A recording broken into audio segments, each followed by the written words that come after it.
দরজায় করোনার চেয়ে ঈদ উল ফিতর। মার্কেট ও শপিং মলের পাশাপাশি ফুটপাতেও ধুম লেগেছে ঈদ কেনাকাটায়। শেষ সময় পছন্দের পোশাক কিনতে বিপণী বিতানগুলোতে ভিড় করছেন ক্রেতারা। নজরকাড়া ডিজাইন ও রকমারি পোশাক স্থান পেয়েছে মার্কেটগুলোতে। জুতা কিংবা কসমেটিক্সের দোকানেও রয়েছে বাড়তি ভিড়। ক্রেতাদের সমাগম বাড়ায় ব্যস্ততা বেড়েছে বিক্রেতাদের, তাই বিক্রেতারাও বেশ খুশি। শেষ মুহূর্তে ক্রেতাদের চাপ সামলাতে হিমশিম খাচ্ছেন তারা। যে এবার রোজায় মনে হয় অনেক ভালো মার্কেট যাবে বা বেচা কেনার একটাই থাকবে, টার্নওভার থাকবে। বাস্তবতার নিরিখে যে আমরা সেটা পাই নাই।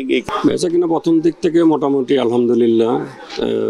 এবার একটু লম্বা ছুটি পাওয়াতে মানুষ ঘরমুখী দেশে যাইতেছে বেশি, তো এখন একটু কাস্টমার কম লাস্টের দিক দিয়ে। ফার্স্ট টাইম থেকে একটু বিক্রি হচ্ছে সৌরাতের পর দিয়ে 15 রোজা পর্যন্ত মোটামুটি আছে, এখন থেকে পুরা খালি।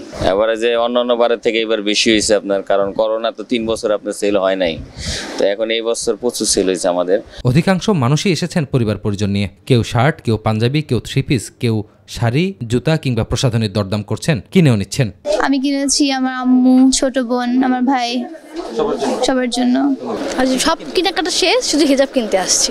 আম্মুর জন্য কিনেছি, আমার জন্য কিনেছি, জুতা কিনেছি, টপস কিনেছি, এই আরো কিছু কেনাকাটা বাকি আছে, সেগুলা কিনবো।